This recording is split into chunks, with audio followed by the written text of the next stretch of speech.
Every time the man comes home, he opens and closes the door 3 times. 1, 2, 3. His name is Roy, and he suffers from severe mysophobia and obsessive-compulsive disorder.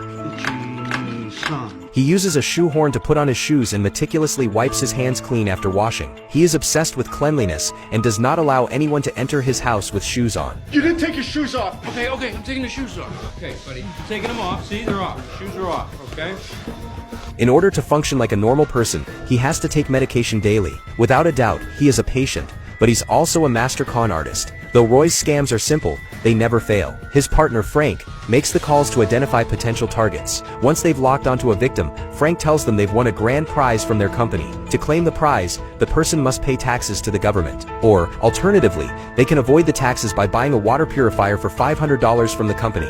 This way, the prize is considered a gift for being a customer, effectively offsetting the tax. The person on the other end of the line readily agrees. And just like that, a water purifier worth only $50 is sold for 10 times its value.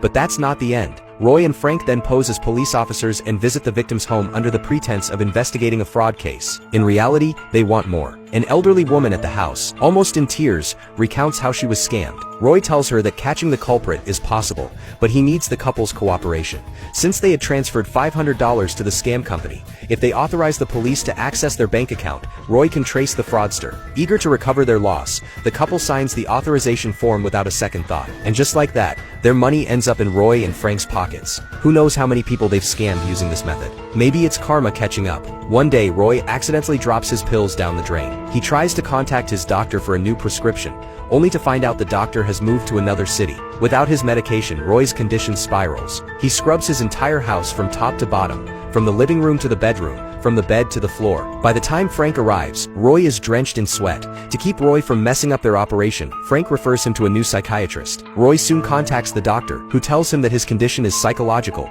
and medication alone won't cure it. To truly heal, he must confront the root cause of his trauma. Left with no choice, Roy confesses 14 years ago, he had a pregnant wife, but they still ended up divorcing. He has never been able to let it go. Perhaps it is the thought of the child he never met that caused his mental illness in the first place.